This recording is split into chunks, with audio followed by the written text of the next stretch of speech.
everyone, welcome to the episode of Let's Complete the Elder Scrolls V Skyrim. In the last episode, we started investigating the Crimson Dirks and their former members, most of which are now dead, either because they died under different circumstances or we have made them so. And we currently have many sets. We have we've got the Daedric Mail, the Daedric Plate, and the Iron Plate sets. We also have the Ring of Massa, which is pretty cool. I was gonna look up what game that was from because I've never heard of that before right now. So I don't think it was in Oblivion, so perhaps in Morrowind, and we just haven't encountered it yet, or maybe it was even from the older games. I don't know.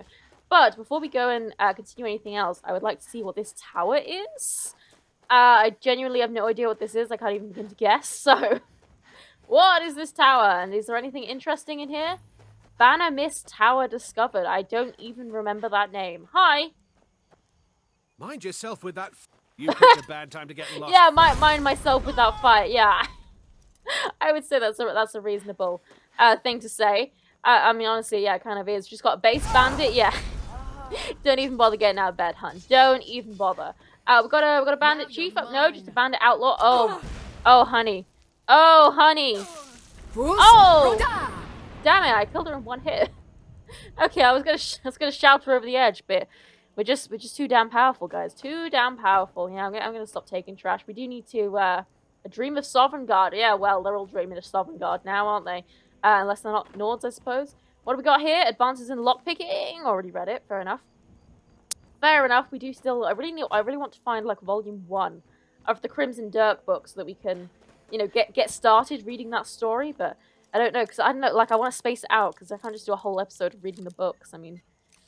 I don't know, maybe I will, or I'll upload it separately so that people can watch it if they care and just skip it if they don't. I don't know, let me know what you think of that idea. We got, wow, look at all these gems. We'll take the flawless diamonds, I suppose, but we'll leave everything else. I mean, it pains me, honestly, to leave it, but we really, really don't need it, so... Yeah, we've already got a lot carried away from all this armor, so, I mean, there we go. Just a little location as nice as I suppose. Look at this, we've got three locations in a completely straight line. So, something is calling us back to Windhelm. Yet again, I don't know what, guys. It just, I feel called to Windhelm. You know, Luvana, she's got so many contacts, and they're calling her back here. So, we have actually done another alternative armor one already. We did Heart of Crimson or something, I think. But yeah, the point is that we have already done that. So, we are looking for, perfect, Crimson Dirks Volume 4. So, hopefully... That should yes, it should start a quest. Excellent. Tilted scales. That's exactly what I wanted. Investigate. Investigate Yorgrom's outlook. So, I don't know, or overlook, sorry. I don't want to, I really want to, you know what? I'm going to find out where volume 1 and 2 are. And I'll see you in a second, because I do think we need to read these. Okay, so we are back at our house. I first of all just popped our stuff away. And we already had Crimson Dirks Volume 1. I'm just going to pop some of this other stuff away, since it's going to be weighing us down. We'll keep that in our inventory for now, I suppose. So, the other alternative armor quest that we did was this, Letter from Tyra Bloodfire. So we got this apparently when you turn 32, not turn 32, turn level 32, you get this. So yeah, I'm going to read this letter just to jog our memories, I suppose. So, Luvana, my name is Tyra Bloodfire.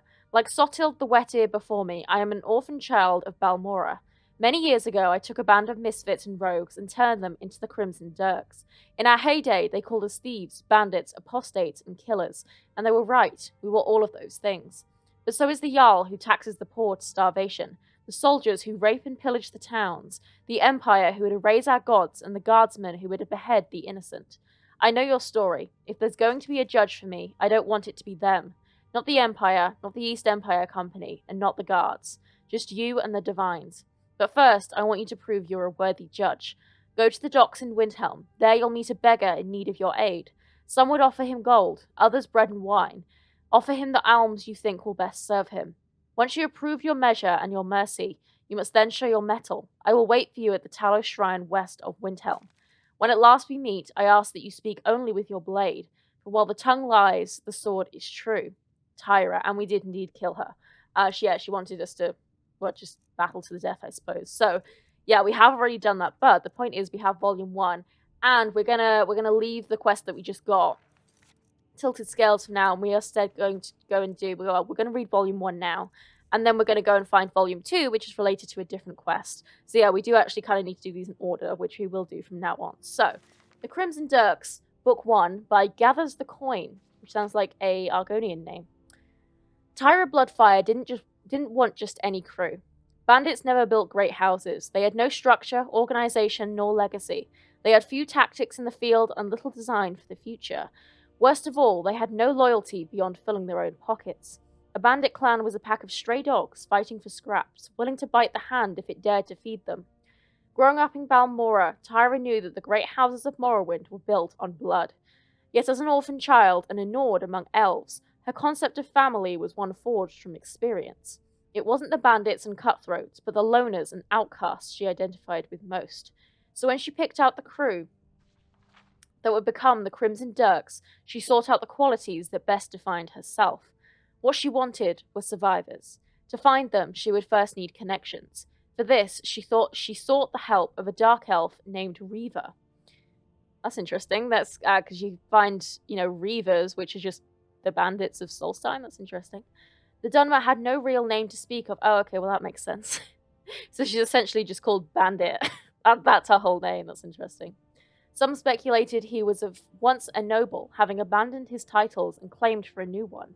Others believed he was with the Morag Tong, assassins having little use for their birth name. Tyra, meanwhile, had first met the brigand as a child, begging in the streets. The dark elf had fixed his blood-red eyes upon this orphan girl, ashen and starved, and deigned to fill her alms bowl. When she looked down, she found neither food nor gold, but a knife. This isn't a gift, little Netch, the Dunmer cautioned, throat scarred with ash. Your first score belongs to me. That night, young Tyra would make good on that promise, delivering a single ruby into the Ashlander's palm. It glowed crimson like fire and blood, and from that day she was known as Tyra Bloodfire, earning her name just as Reaver did from his deeds. As the years passed, the Dunmer kept a close eye on the Nord, tracking her growth from a cut purse to a bandit, and while she considered her debt to Reaver paid, whenever the paths crossed, he would continue to demand a cut. 8 years later, and the two had gone their separate ways. Not just in distance, but in spirit and mind. Tyra had matured into a tenacious warrior, her physique chiseled and rough, a body forged in a crucible of blood and ash. Reaver, on the other hand, had grown fat and lazy, content to skim off the labor of his subordinates while he spent his days in quiet repose. As Tyra stood before him, he played with a ruby in his palm, occasionally using his forearm to wipe the saliva from his greasy lips. While Tyra recognized the gem almost immediately, the dark elf bared little resemblance to the vicious killer she once knew. Perhaps it was Cyrodiil that changed him. He had traded his netch leather for fine silks, his dagger for a silver spoon, and his ashland cave for a high-born residence in the heart of Skingrad. His scowl was not one of rage, but irritation, chiefly at his guests for tracking mud on his freshly waxed floors. Only the eyes, scarlet and piercing, betrayed his former identity. I'm new to Cyrodiil, she said, placing a bag of gold on the table as tithe, and I need a crew. The Dunmer beckoned a servant to hand him the gold, as he could no longer be bothered to reach for it.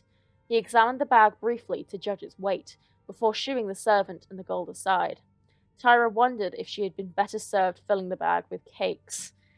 I will help you find these men, the Dunmer croaked, finger rapping the table. But remember, little Netch, your first score belongs to me. Of men who fit her requirements, there were 3. Asriel, the high elf hunter, had grown up in an orphanage. Palladius was a former guardsman, dismissed for beating a pickpocket to death. Antonius was a hedge mage who spent more time at the tavern than the guild. There were still others she wanted before the crew could be whole. She wanted a blacksmith to forge arms, and a muscle to wield it. She wanted a thief who could stalk their prey in the shadows, and assassins to slit their throats. She wanted scouts to glean information, and sharp minds to decipher their code, and she was willing to travel the breadth of Tamriel to find them. But for this job, 3 was more than enough. 1 was all she needed, after all. After all, she had already cased the building, having been invited as a guest. She had seen the servant girl deposit the gold in the next room, and the piles of riches scattered throughout the house, and she had watched as their plump hawker of an owner lost his edge and taste for the work. For it was the Reaver and all his riches that they would come for first. A week later, the three sealed their pact in blood. Asriel and Palladius, being trained warriors, made quick work of the guards. Antonius bespelled the servants with his magic, and together the crew filled the wagons with their spoils. But before all that was done, Tyra first found the once fearsome Reaver in his bedchambers, helpless to stop what his greed had ordained. In the shadow of a lantern's light, the Nord approached him with arms extended. In one hand was the bag of gold she had given him the week prior. In the other hand was the knife he had placed in her alms bowl so many years ago. "I want you to have this," Reaver said, placing the ruby on the nightstand beside him. Tyra, for her part, never said a word. "I wasn't always a Reaver," the Dark Elf continued. "I used to have a proper name. Cazaval, they called me. Funny story, there's a Dunmer boy peddling for alms outside the Two Sisters' Lodge with the same name." Upon hearing his words, Tyra's eyes met Reaver's for the last time, standing over him as he once did her. Perhaps in that moment another deal was made. Understood, but left unspoken. Seconds later, she plunged the knife into his heart. When it was done, Tyra wiped the blood-stained dirt on the bedsheet and picked up the ruby from the nightstand. In the hours that passed, the crew sacked the place clean, all save the bag of gold, which she left next to her former employer's corpse. The first score, after all, belonged to him. The rest she took for herself. Okay, that was a long read, but I find this story really interesting, and I think it's important to read it. So it's kind of, I think it's what makes all of this alternative armor stuff kind of worth it, because the armors themselves are, some of them are cooler than others, but I think, the added story aspect is what really interests me. I didn't do a great job of actually paying attention to that last time. So, we are next going to go back to Whiterun, yet again, but instead of going to the guards, or, well, to the prison, I suppose, we are instead... It's because I'm the Dragonborn, I'm very cool, trust me. We are instead going to go to the tavern, because where else would we go, And we are looking for, I assume, a note of some kind. There was just a guy facing through the door there. That's great. I am looking for some... Oh! I enjoy this work well enough. For but I'm sale. ready to... One tamed mountain. Okay. We've actually already done that. That was the mountain. Yeah, can you shut up? That was Anyway, the... what do you need? Shush! I need to shut up. That was the mountain goat that we bought from... Rorikstead? Man, that was ages ago. I forget what the goat was called. Okay, so... Oh! Is this it? Letter from Maven? No, that's not it, but we are going to read this anyway. Christoph, upon reading your last letter, I was deeply touched. You're right, I was angry, but now I realize my anger was misplaced. It's time to leave our disagreements in the past and rekindle our friendship. I'll be sending someone to fetch you and bring you to Riften. I wish to avoid a scene, so he'll be calling at night. Make sure you pack all your belongings securely, as the journey could be rather treacherous. Maven Blackbriar.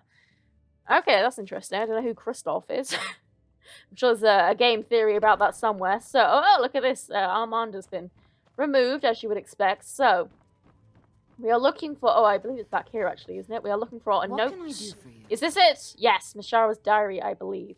So, let's read this. Mashara has a secret. Not a bad secret, like the Battleborn's secret affair. Oh, that's interesting. Not a boring secret, like the shopkeeper who hates his sister. Mashara's secret is too good to be believed. Mashara did not always spend her days like this, a cat who pretends to be a dog.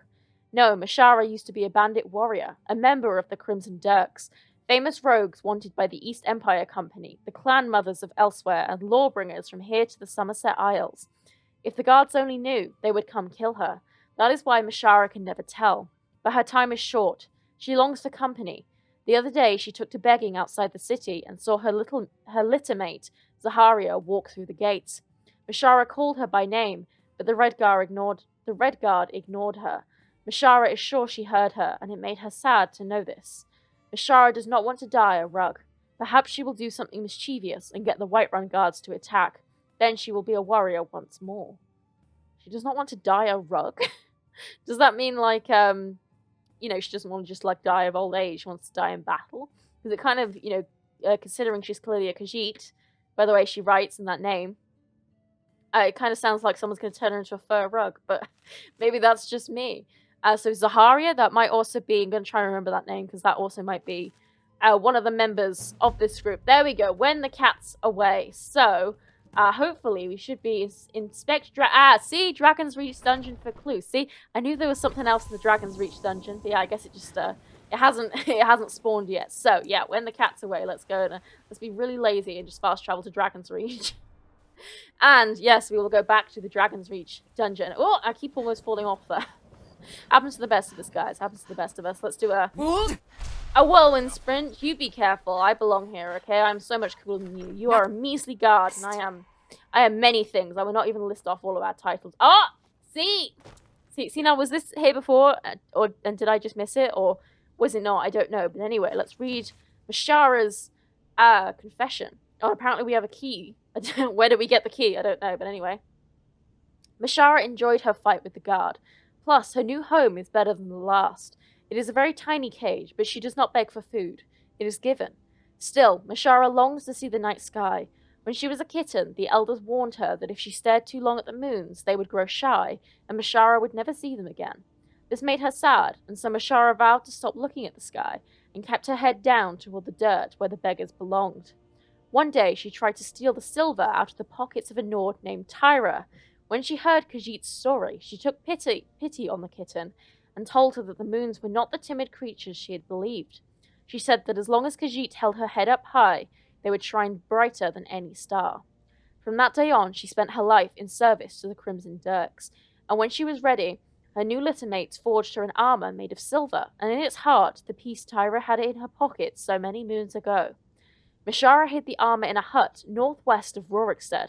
At times, Mashara has longed to retrieve it and wear it proudly, but she must be careful not to let sentiment cloud her judgment. Mashara suspects she is being followed, so she will leave the armor for another. Besides, it is not the silver in the armor or the moonlight in the sky that Mashara treasures, but the friends she has lost. Perhaps in death she will see them again. Oh, it's really sad, actually. I don't remember that being so sad, but we should... Tired, friend. The Bandit Mare has beds for rest. Yeah, I'm actually a vampire, so trust me, I don't need a bed. I need a coffin or a stone bed. Why? Why there? Is no place safe? Look! Oh my god, look at that! That's Sabiorn. That's Sabiorn, who we framed him for, you know, poisoning the mead or whatever. I was wondering, like, where is this volume 2? I was promised that there was a volume 2 somewhere, but I assume it's probably in the hut. So yeah, we already have volume 3, 4, and 5, but we need volume 2 of the Crimson Dirks in order to continue the story. So, let's go and retrieve the armor from the hut. Oh, look at that. We haven't been here before. You don't see that too often. So, let's go to Rorikstead. Hopefully there won't be a dragon. Hopefully, please no dragon. Please no dragon. Don't want to deal with the dragon. Okay, well, not a dragon, but falling cows, I suppose. Okay, well, one of them survived at least. It's better than nothing, I suppose. That always seems to happen here specifically. Should we... I don't know, actually. Where's the... Let's look at the map. Is it... Yeah, we want to go up the cliff. Because, yeah, this is on top of the cliff, not down in the... Like, a ravine or whatever. Where the path is. We want to go up, basically. That's what I'm trying to say. And, yeah, I'm trying to... I really want to, you know, level up my destruction in earnest. Because if you get that to 100, then there is a quest that we can do about that. And I'm also going to be grinding out my alteration off camera as well, which I suppose I'll show you how we do that soon as well. May as well. Okay, here we go. We're at Lund's hut, and it's full of skeevers apparently. That's just pretty interesting.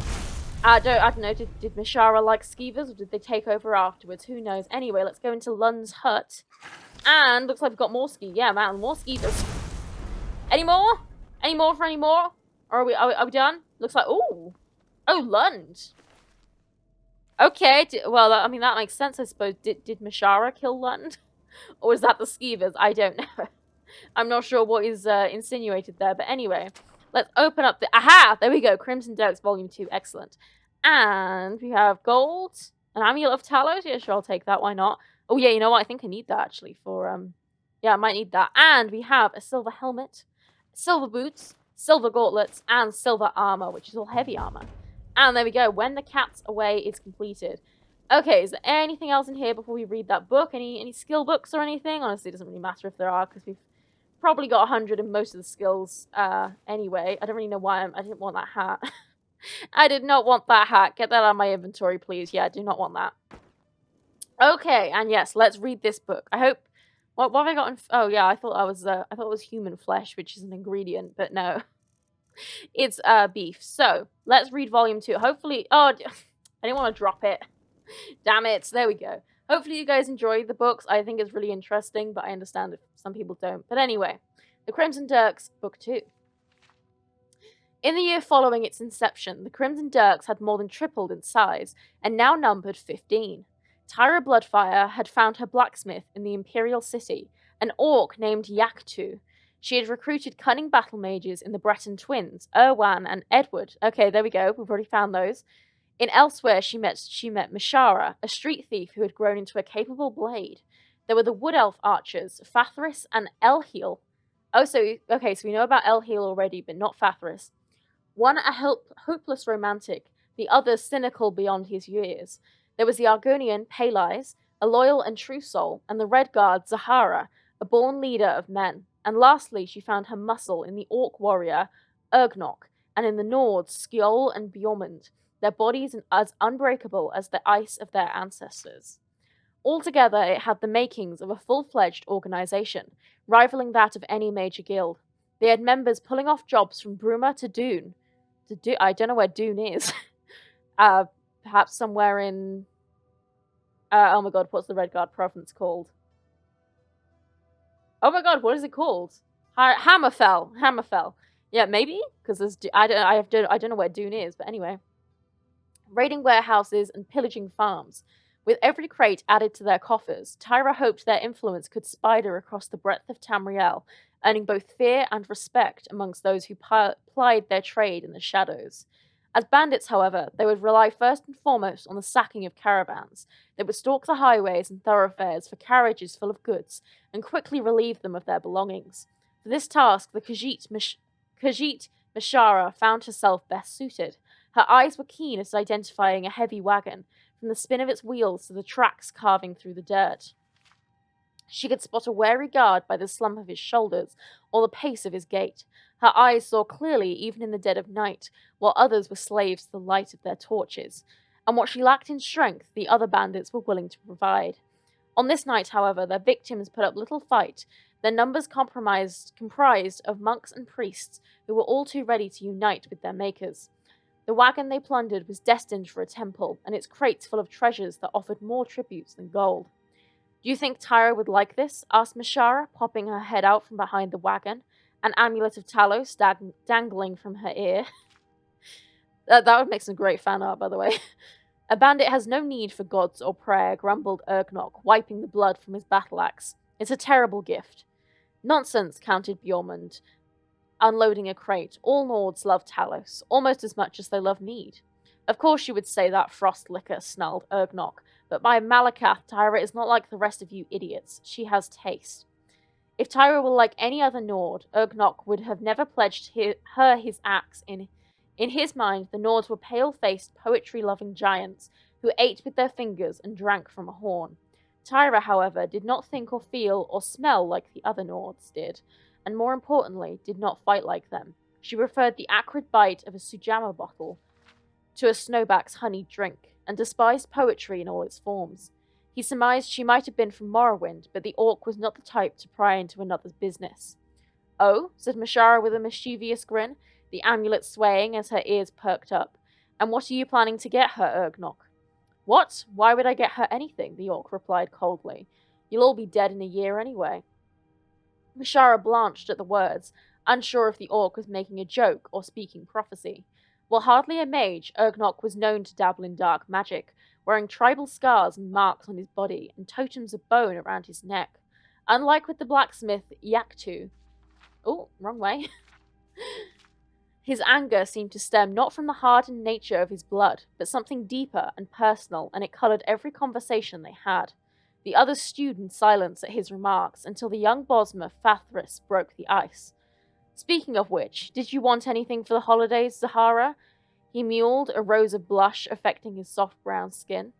The Red Guard in return paid him little heed as she examined the wagon's horses. "If you want to get me a Australia holiday gift, Australia gift. I think that's like Christmas, basically, said Zahara, pointing at the arrows lodged in the wagon's side. Work on your aim. I'll feel better about having you at my back when you can kill more than planks of wood. That is all well and good, interrupted Mishara. But there is far more important matter than life and death, for this Khajiit still does not have a suitable present. It is from the heart, Vathras said, eyes fixated on the red guard. The amulet will be good enough. 2 weeks later, on a cold Stralia night, Tyra Bloodfire awoke to the sound of a crackling fire. A note was placed on her private safe, which she opened to find an amulet wrapped in cloth. The Khajiit had snuck into her room earlier and left the gift and the fire behind as proof of both her generosity and skill. Tyra was not religious by nature, but as she stood in that warm reddish glow, something about the amulet of Talos resonated with her. Perhaps it was the letter she received from Palladius that morning about an encounter with the Thalmor in Dune. In that instance, a thought crept into her mind and soon blossomed into an idea. The following day, she beckoned the blacksmith to her chambers, the idea having matured into a plan. I want you to forge me more of these amulets, Tyra said, placing the axe-shaped necklace on the table before her. The blacksmith picked up the artifact and studied its make, thumbing across the intricate patterns grooved into the piece. Unlike other amulets, it was simple yet ornate, its blade casting a neutral tone that neither reflected nor absorbed the surrounding candlelight. This is made with dragon bone and scales, Yaktu replied. Hard to come by these days, but a replica should be simple enough. I guess my only question is why. Seems odd for bandits to turn to the divines for help. Last week, there was a trade caravan travelling on the Silver Road, torched by Thalmor justiciars, Tyra said. Apparently, they killed the merchant on suspicion of Talos worship, and it's not just here. I've gotten word from Palladius that the Thalmor are making an effort to eliminate anyone and everyone in possession of these amulets, whether it be men in the streets or wagons on the road. Wagons, replied Yaktu, like the ones we sack? Exactly. The amulets aren't armor or jewelry or tribute, said Tyra. They're a motive. We place one on every caravan we sack and torch the wagons when we're done looting them. The guards blame the Thalmor, and we keep the spoils. Yaktu nodded and took her leave, mind set on forging the amulets. Tyra knew well enough that the smith didn't need the artifact with her, having already committed it to memory. The blacksmith's genius was different from the others, quiet, removed, and matched only by her insatiable work ethic. The amulets would be done by daybreak, and there was no need for this one to be included. Tyra returned the amulet to the safe when she noticed another item nestled among the pile of gold and gems. It was the tooth of an orc chief, one typically earned by besting its owner in single combat. Tyra herself knew of one such orc, a son who had been forced to kill his father against his will. Heartbroken, the son wore his tooth as a keepsake around his neck, fearing the day he would have to slay his future children. Until one day the son met a Nord bandit, who became bloodkin of the tribe and challenged him to a duel. The bandit bested the orc in single combat, and recognizing the pain that haunted him, freed him from his duties as chief. She asked not for his tooth, but his blade when the time came. Yet it wasn't until after the Nord formed the Crimson Dirks that she returned to that orc and asked him to make good on his oath. Tyra smiled as she recalled the memory. She didn't know Ergnok had pulled the tooth, but it didn't surprise her in the least. Okay, yeah, see, I like these books. Hopefully you guys are also enjoying the books, because I like them. I think they're fun. Whoa, what? East Empire Wardens. Okay, that's interesting. I don't remember this, actually. Are they all dead? Man, okay, I thought they had more health than that, but never mind. Do you guys have anything interesting on you? Also, a nice little attention to detail. There was a amulet of Talos in that chest as well. We got the silver armor. So it's just a nice little detail, you know. You guys got anything? Anything at all? Just a whole load of potions of minor healing? Okay. Well, I thought they might have a note or something, but I suppose not. Yeah, I don't know what the skeevers were doing here. I guess just looting because they, you know, smelt a dead body or whatever. Now, are there any locations around here that we have not discovered? Not by the looks of it. Okay, so we do have, well, see, I'm always hesitant to do too much reading, especially because these books seem to be very, very long. We do have a giant's camp, so let's go and do the, oh wow, we're killing everything in one hit. I keep forgetting just how powerful this spell is, actually. I kind of, I don't know, because, yeah, I mean, we've got all of the buffs on the armor, so it makes sense, but I don't know, I'm not used to our destruction magic being this powerful. Who the hell have we got? Oh, okay, well, that's a dragon. We've just got some bandits here by the looks of it. And we've got, what is this? Just got a wagon that's been attacked. Oh, that's interesting, actually. I wonder if that's... it's probably just a random encounter, to be perfectly honest, but that would be interesting. Do you have an amulet of Talos? This is a surprise. Is it? Where are you? Yeah, honestly, oh, hell yeah! I love those execution animations. And yeah, looks like the dragon is gonna come and say hi. I'm wondering, is there an amulet? No. Okay, well, yeah, it's just a little random encounter, an attacked wagon. I mean, I'll fight this dragon if he wants to, but if he's not gonna sit down, then there's not much I can do about that, you know. Yeah, it would have been cool if that was kind of a reference, as if, you know, Mashara had kind of kept up the idea of planting the amulets of Talos. You know, because it's clear that, you know, Mashara, more than any of the others, really misses her group of bandit friends, I suppose, which is very interesting. So, what is this giant's camp? I mean, there's probably not much to do here. We should at least activate it, I suppose. So, hi guys, don't mind me. What is this talking stone camp? Do you have any... Do the stones talk to you? I'm not aware that is that a pyre over there? Look at us. I think that's a pyre. Do you guys have anything interesting that you wouldn't mind sharing with me? I mean, I love these like symbols that they draw everywhere. It's very cool. Hi. You don't mind if I take this stuff, do you? 325. You don't mind? Nah, it's good. I mean, what even are you gonna do with gold? You know, you're a giant. It's not like you trade with people. Although actually, I think they do. Giants, they're more intelligent than we think they are. Oh, we've got a nice pyre and everything. Got some mammoths down there. Anything else? Not really. Okay, well, there we go. That was a nice little something, I suppose. And we do have a cave. I'm not sure which cave this is over here. I see someone running in the distance over there. Probably just a bandit. Oh, we have a shack. Yeah, you know what? Why don't we do a little bit of exploration? Why the hell not? Is this Orothyme, maybe? Maybe I might just be pulling that on my arse. Perhaps I'm vaguely recognizing this area. I love this perk where you can restore your stamina with healing so much. It's so cool. Bandit outlaw and a mud crab. What is it? Oh, oh hell yeah! I cannot believe I got this right. I can't. Yeah, I thought that was a person. Well, I mean, I suppose it is a person, but it's a body. Yeah, man, I can't believe I guessed that right. That's very cool. Okay, yeah, you know what, why don't we do a little bit of exploration? I think, yeah, Orothyme is a place that you often get sent to in the Companions, as part of, like, the miscellaneous quest, but yeah, I guess we just didn't this time. We did not roll the dice that way, so I don't know why we're sneaking, by the way.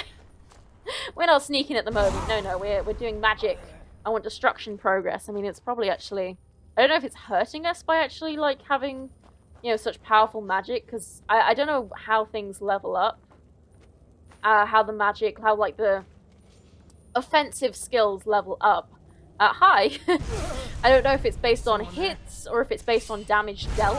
If it's based on damage dealt, then it doesn't really matter, but obviously if it's based on hits, then our, you know, augmented fire stuff is actually going to be hurting us rather than helping us, at least in terms of leveling up, so I'm not sure. Do you Bandit's Journal, yes, of course. Yeah, I do remember that, actually.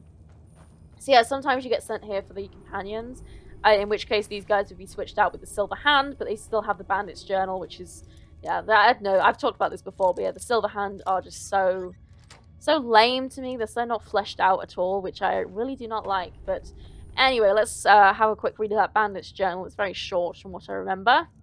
Bandit's Journal. Damn those giants. Just one mammoth would feed us for a month, but they herd them around like prized cattle, never taking an eye off them. We've hunted this area dry. Unless we get a kill soon, we'll have to find somewhere else to camp. There we go, a little insight into the life of a bandit, I suppose. And we've got a big-ass chest up here, nice. You got anything? Ooh, 2 amber, nice. Ring of Peerless Stamina, sure, I'll take that, it's worth quite a bit. You got anything interesting? A single gold coin and a lockpick? Why would you keep a single gold coin separate from the others? I don't know. Doesn't make a whole lot of sense to me, but sure, we've got a full chain and a shortcut here, which is kind of unnecessary. I mean, this is such a small location, I don't think we really need a shortcut, but it's nice, I suppose. So there we go. That was Orothyme. And why don't we read Volume 3 now, because... Ooh, what is... Oh, that must be the Lunar Forge thing. Oh, no, Dead Man's Respite. Okay, yeah, no, the Lunar Forge is down here, right? Yeah, Silent Moon's Camp. Yeah, okay. Yeah, okay. It looks similar, but I suppose it's a Nordic burial, so they all look the same. So yes, we'll read volume 3, and then we need to read volume 4 in order to understand the context before we do the other quests that we've already got in our journal. So hopefully you don't mind. I think these are interesting. Hopefully you guys also think they're interesting. But the Crimson Dirks, book 3. Palladius looked outside the window of the Crescent Moon's Inn, watching the patrons below shuffle through the market's sands. A gnawed butcher, catching his glance, waved hello to the Imperial before returning to his trade. At the table behind him were Erwan and Edward. At the table behind him, Erwan and Edward were with the buyer, playing an old Khajiit game of tiles and bones. A fool's wager, given they barely understood the rules.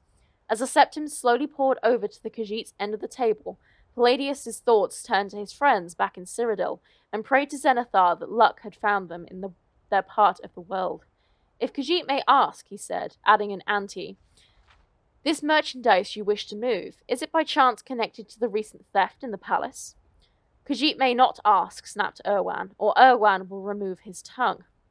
Pardon his rudeness, the cat demurred, but the sands are full of talk regarding the heist of the clan mother's treasury. Oh, give him a break, teased Edward. If you wanted to hide your identity, you probably should have chosen a disguise that didn't include the clan mother's personal wardrobe.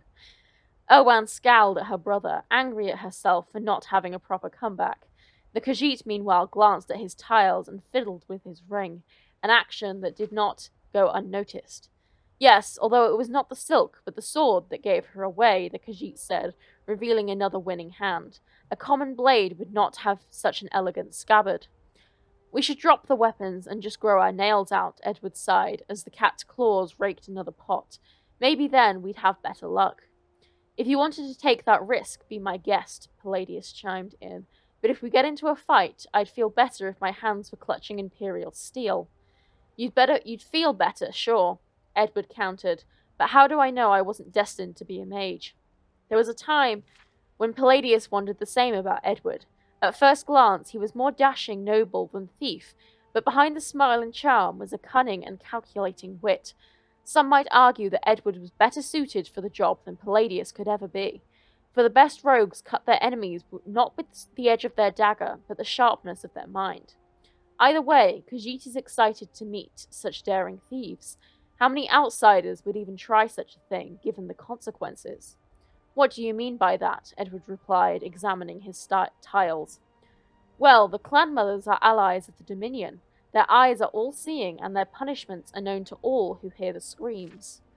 And what do you think about that, Furball? Erwan interrupted, her eyes focused on the Khajiit. Are you a fan of the Dominion? Do you have paintings at home of Lady Aranelia in fancy lace? Khajiit does not care for politics, he said, raising the pot. He is sorry to have brought it up. Oh, don't mind my sister. She's just touched by Sheogorath, replied Edward, calling the bet. I, for one, love a good political discussion. It allows us to find a common ground.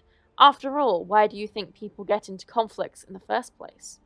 Khajiit would assume it is because two sides cannot reconcile their differences. You think that. One person calls Talos a man, and the other a god, and the next thing you know, they're at each other's throats. But I've seen blood feuds started over the love of a woman, a war fought over inches on a map. The truth is, people don't fight because they're different. They fight because their motivations are one and the same. That's true whether you're the Empire and the Thalmor, or a clan mother and a thief. And what by the moons unites you and the clan mother? What is this motivation you both share? The same thing that drives you, Edward smiled, laying out his tiles on the table. Greed. The hand was indeed a winner, but of great concern to the Khajiit was the note Edward placed beside it. The merchant recognized it immediately. He had penned the letter that morning, with the intent to betray them to the clan mother in exchange for a hefty sum of sugar and gold. Startled, he reached for his weapon, but it was too late. Erwan has already drawn hers. It doesn't matter, the Khajiit merchant said. This letter was for the clan mother, but the one to the guard is already... Before Edward could interject, Erwan slit the Khajiit's throat. As the blood splattered all over her silk garment, a scream could be heard from the market. The Thalmor Justicia, flanked by 2 guards, had dragged the Nord butcher from his stall, accusing him of Talos worship. The Justicia tore open the butcher's tunic, but found only an amulet of Mara. The butcher replied with a toothy grin, asking the Thalmor if she was spoken for. The Justicia, disgusted, tossed the butcher into his stall before returning to her patrol. Palladius shut the window. They may have won the day, but the war was another story. For now, they had a long journey ahead of them, and a body to dispose. Okay, there we go. So that is Volume 3. Why don't we end the episode by checking out this hut over this shack? Is this Crabber's Shanty or something, perhaps? It's something like that. It's just a small location from memory. Yeah, I definitely recognize this location. Oh, that's quite a big jump. Is this a mud crab down here? All the way down here by yourself? Oh, dear.